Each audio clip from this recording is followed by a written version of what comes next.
के समय में अगर मैं बात करूं तो हम लोगों ने अपने वेतन का एक हिस्सा अपने देश के लिए, अपने प्रदेश के सारे जो भी कोरोना वॉरियर्स के रूप में हम लोगों ने दान किया। कोई भी नेता अपना वेतन, अपना एक दिन का वेतन या अपना कोई भी जो उनको भत्ते मिलते हैं वो देने नहीं आया। तो ऐसे कंडीशंस पे अगर हमारी स्थितियां अगर खराब थी, जब हमारे चंद्रशेखर जी जो प्रधानमंत्री थे उन्होंने देश का सोना गिरवी रखा था, और उसके बाद जो उदारीकरण की नीति आई और हमारे हमसे आह्वान किया गया वाजपेयी जी के समय में कि हमारी देश की स्थिति अच्छी नहीं है और ऐसे कंडीशन में राजकोषीय घाटा हो रहा है और हम पेंशन देने की स्थिति में नहीं है। उन्होंने, सरकार ने एक चाल चली, उन्होंने किया कि जो भी लोग उस समय सेवा में थे उनको पेंशन में बने रहने देने। अगर उसी समय उन सबको अगर पेंशन बंद कर दी जाती तो जरूर इसका निश्चित रूप से विरोध होता और सरकार बैकफुट पे आती, लेकिन सरकार ने इसका फायदा उठाया और उनको पेंशन में बने रहने दिया और आगे आने वाले कर्मचारियों को, शिक्षकों को पेंशन विहीन कर दिया गया। लेकिन ये स्थिति 2004 से 5 से 2-2, 4-4 कर्मचारी बढ़ते बढ़ते आज ये स्थिति पर पहुंच गई है कि आज हम ओल्ड पेंशन स्कीम जो प्राप्त कर रहे हैं उनसे ज्यादा की संख्या एनपीएस वालों की है।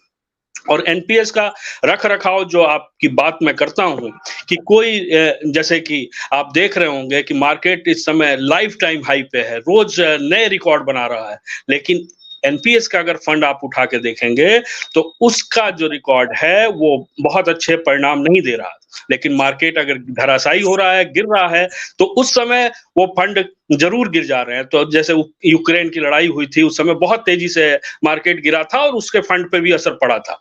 लेकिन मार्केट बढ़ते क्रम में वो फंड मैनेजर क्या काम कर रहे हैं, वो कौन से पूंजीपतियों को लाभ पहुंचाया जा रहा है इस देश के हमारे सम्मानित नेताओं के द्वारा, ये बहुत ही बड़ा प्रश्न चिन्ह है। इस पर पारदर्शिता का बिल्कुल अभाव है। तो मैं ये कहना चाहूंगा कि ये लोक कल्याणकारी नीति जो हमारे वर्षों से हम पढ़ते चले आ रहे हैं कि सत्ता में जो लोग बैठे हैं उनको लोक कल्याणकारी नीति के तहत आगे बढ़ना होगा, लेकिन लोक कल्याणकारी नीति ये नहीं है कि आप रेवड़ी बांटे, आप रोजगार मुहैया कराइए। आप मनरेगा को लेके आए, मनरेगा एक बहुत बड़ा घोटाले का केंद्र बन गया। आज रोजगार की स्थिति नहीं है, सब लोग बेरोजगारी की, और आप वहां पर 20 किलो गेहूं और चावल आप बांट रहे हैं, लोगों को भिखारी बना रहे हैं। ये स्थिति देश में एक अराजकता पैदा करेगी। आज हमारे जो लेबर हैं वो लेबर नहीं मिल रहे हैं, स्थिति ये है कि लोगों को खाने को मिल जा रहा है, आज स्कूलों में बच्चे नहीं है, लेकिन हम उनके स्तर को बढ़ाते हुए हम अपने देश को आगे बढ़ाएं तो अच्छी बात है। हमारे जो कर्मचारी हैं उनको भी उनका अंश मिलना चाहिए। हम हर नीति को कंधे से कंधा मिलाकर हम आगे बढ़ाने का काम करते हैं। इसी देश में हम जो भी योजनाएं आती हैं, अगर आप अभी देख रहे हैं कि जो सत्ता जो 5 साल ये लोग जो सदन में बैठेंगे और हमारी कर्मचारी शिक्षा की 42 डिग्री की धूप में पूरे मतदान कराने का जो एक बीड़ा उठाएंगे, एक बैग उठा के 4-4 बैग उठा के ये पोलिंग बूथ पर पहुंचते हैं, किस तरह से ये मतदान का पूरा कराते हैं, और ये कोई और करा सकता है क्या? किसी आउटसोर्सिंग से करा सकते हैं क्या? ये किसी प्राइवेट संस्था से करा सकते हैं क्या? ये सब प्रश्न उठाने चाहिए। एनजीओ क्यों नहीं लगा रहे हैं इसमें? हमारे कर्मचारी शिक्षकों को ही इलेक्शन के क्यों उसमें लगाया जा रहा है? हम लोग एक एक कदम पर सरकार का साथ देते हैं और इस गर्मी में, तपती दोपहरी में हम इनको उस सदन में जहां ये एसी रूम में बैठकर योजनाएं बनाते हैं वहां तक पहुंचाने का काम करेंगे। लेकिन ये काम करेंगे किसका? ये पूंजीपतियों का काम करेंगे, ये अपना काम करेंगे। दूसरी बात बताना चाहूंगा मैं कि इस देश में केवल भाजपा और अन्य पार्टियों की बात नहीं है, सभी एक ही थाली के चट्टे बट्टे दिखाई पड़ रहे हैं हमें। अभी मैनिफेस्टो जारी हुआ था कांग्रेस का, उसमें हमारी वरिष्ठ पत्रकार मौसमी सिंह ने एक प्रश्न किया था मैनिफेस्टो में। उन्होंने कहा था कि आपके मैनिफेस्टो में पुरानी पेंशन की तो बात ही नहीं है, जबकि आप अपने कई राज्यों में आप पुरानी पेंशन दे चुके हैं, और ये मैनिफेस्टो से गायब कैसे है? तो हमारे राहुल गांधी के बगल में जो एक शख्स बैठे थे, चिदम्बरम जी, जो वित्त मंत्री कहलाते हैं, उन्होंने बहुत ही एक अजीब सा जवाब दिया कि मुझे बिल्कुल हास्यास्पद लगा। उन्होंने जो जवाब दिया, उन्होंने ये कहा कि केंद्र सरकार ने एक समिति बनाई है और उस समिति का फैसला आएगा तब हम उस पर विचार करेंगे कि पुरानी पेंशन देनी है कि नहीं देनी है। ये कांग्रेस की नीति नहीं है, ये भाजपा की नीति है कि भाजपा ने एक समिति का निर्माण किया है। लेकिन कांग्रेस क्या कर रही है? वो भाजपा के जो समिति है उसके सिफारिश पे वो आगे बढ़ाएगी।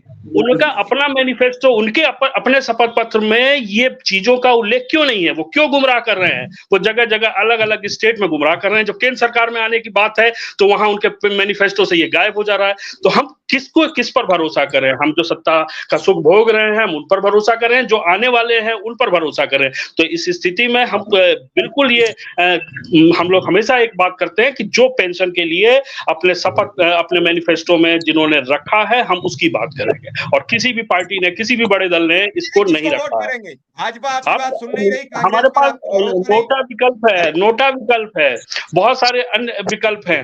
तो कम से कम हराने को मतलब सत्ता बदल, इसी भूमिका में मिश्रा जी मैं बड़ा साफ बात कह रहा हूँ, इसी भूमिका में कांग्रेस ने लगातार 2-3 स्टेट्सों में अभी ओल्ड पेंशन लागू की, और जब उसे उसके परिणाम नहीं मिले तो वो क्यों करेगी लागू? मैं तो 2023 का जब विधानसभा चुनाव चल रहा था उसी समय कह रहा था, अगर शिक्षक कर्मचारी लामबंद होकर अपनी पेंशन बचाने के लिए लड़ाई नहीं लड़े तो इसके बाद कांग्रेस, भाजपा क्या, कांग्रेस भी ओल्ड पेंशन पर बात नहीं करेगी। मैं 2000 लागू की, कई स्टेटों में लागू हुई, मैं बड़ा साफ वही से बात आपको कह रहा हूं। और भाजपा में चर्चा हो रही थी, एक कमेटी बनाई जा रही थी, जो रामलीला मैदान में भीड़ हुई उसको देख के। लेकिन जब सब स्टेटों में ओल्ड पेंशन लागू करके कांग्रेस चुनाव हार गई तो उन्होंने कहा ये तो बेकार मुद्दा है, या तो हिंदुवाद चलेगा, या तो जातिवाद चलेगा, या राष्ट्रवाद चलेगा, क्या जरूरत है ओल्ड पेंशन देने की? मैं बड़ी बेबाकी से बात अपनी रखता हूँ। मिश्रा जी, मैं इस विषय पर 2022 से बात कर रहा हूं कि किसी राज्य का मसला है ही नहीं। वेतन और पेंशन की बात केंद्र सरकार से जो फंड मिलता है उस पर निर्भर करता है। राज्य सरकार केवल और केवल, अगर मैं इस विषय पर जाऊं कि कांग्रेस ने आपको पेंशन दे दी, लेकिन पेंशन दी 2023 में दी, और पेंशन मिलनी किसको थी? 2035 में जो रिटायर होंगे उनको मिलनी थी। और उस समय तक 3 बार सत्ता बदलनी है, कांग्रेस के बाद भाजपा बदलनी है, भाजपा के बाद फिर कांग्रेस बदलनी है। 2005 में जो लोग नियुक्त हुए हैं वो जाके 2035 और 2040 में रिटायर होंगे।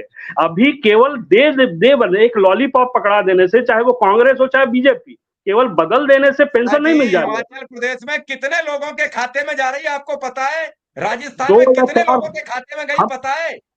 ये जो रिटायर हो, जो रिटायर लोग नहीं हो रहे हैं, बिल्कुल, जो 2-4 लोग रिटायर हो रहे हैं उनको पेंशन जरूर दी जा रही है, लेकिन एक बल्क में जो रिटायरमेंट है वो 2035 के ही बाद आएगा। और मैं बेबाकी से मैं भी ये बात कह रहा हूं कि कोई भी पार्टी इस विषय पर बिल्कुल भी सीरियस नहीं है। उनको पेंशन, आज आप उनको बैठा दीजिए, वो पेंशन की बात नहीं करें। बिल्कुल साहब, हाँ, शिक्षक समाज या कर्मचारी सीरियस नहीं है। जिस दिन सीरियस हो गया उस दिन सब सरकारें आपके यहाँ नतमस्तक होंगी।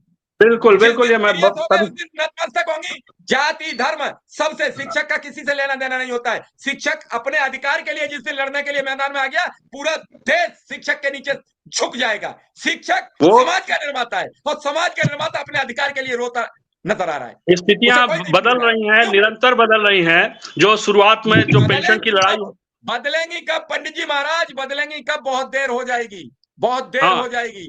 जो काम जितनी जल्दी बंद होता है उतनी जल्दी ताकत से शुरू कराया जा सकता है। अगर उसमें समय गुजर जाता है, कोई किसी की नहीं सुनता है। ये सत्ताएं हैं, मदमस्त सत्ताएं आती हैं, मदमस्त हाथी चलता रहता है, लोग कहते रहते हैं, आगे बढ़ते रहते हैं। विक्रम सिंह आपके सामने प्रत्यक्ष उदाहरण है, शिक्षा मित्र उदाहरण है, एक नहीं हजारों उदाहरण है। साई जी बात करिए। ये जो तारतम्य बनाया जाता है कि फला पार्टी नहीं कर रही, फला पार्टी नहीं, मेरी जो बात करेगा उसके साथ जाऊंगा, मैं नोटा क्यों दबाऊं? मैं तो तुम्हें हटाऊंगा। तुम क्यों नहीं मेरी सुन रहे? तुम क्यों नहीं मेरी सुन रहे? तुम सत्ता में हो, तुम क्यों नफरत कर रहे हो? मैं अपनी बात कह रहा हूं। आप अपना सवाल जब तक वाजिब नहीं करेंगे, आपका कोई भी घोषणा पत्र में सवाल भी दाखिल नहीं करेगा, क्योंकि लोगों को भरोसा आप पर भी नहीं रहा है कि क्या कर्मचारी हमारे साथ खड़ा होगा। पहले आपको भरोसा देना होगा, लोग आपके साथ चल पड़ेंगे। पार्टियां आपके संगठनों के मुखियाओं के दरवाजे पर नाक रगड़ती नजर आएंगी। राजनीतिक दलों की भी औकात होती है। ये वोट की फसल के लिए घूमते हैं चाकू लिए, जहां वोट मिलते हैं वहीं मार देते हैं। जिस दिन उन्हें एहसास हो गया कर्मचारी हमारे खिलाफ लामबंद है, ये तो आपके सभी संगठन के नेताओं के दरवाजे पर नाक रगड़ते नजर आएंगी। सही जी, मैं बहुत बेबाकी से आपसे बात कह रहा हूं जी। ये आपको दिखाना, क्षमता आपको दिखानी है। सही जी, सबसे पहले आपको धन्यवाद मिश्रा जी, आपने बुलंद मुद्दे को सही प्लेटफॉर्म दिया, बहस का मुद्दा बनाया। और मिश्रा जी ने नोटा की बात कही है, तो नोटा से मैं कोई इत्तेफाक नहीं रखता। हमको निर्णायक वोट देना है और दिलाना है। हमको हिंदुस्तान की तकदीर बदलनी है, हिंदुस्तान की सरकार बदलनी है। डॉक्टर लोहिया ने कहा है कि सत्ता को रोटी की तरह लौटते पलटते रहो, तब स्वाद उसमें आएगा। तो हम उस तबीयत के लोग हैं कि जो सत्ता को पलटने का काम करेंगे। ये 24 का चुनाव हिंदुस्तान की दशा और दिशा तय करेगा, हिंदुस्तान के कर्मचारियों शिक्षकों का भविष्य तय करेगा, भारत का भविष्य तय करेगा। और तानाशाह आगे बढ़ेगा कि तानाशाह धराशायी होगा, ये भी तय होगी इस चुनाव में। भारतीय जनता पार्टी का जो नारा है कि 400 पार, संजोग से 4 जून वो तिथि है, हिंदुस्तान के भविष्य का फैसला होगा। तो 400 पार, 4 जून को चारों खाने चित्त होगा और हिंदुस्तान में एक नया इतिहास लिखा जाएगा। और ये महसूस करेगा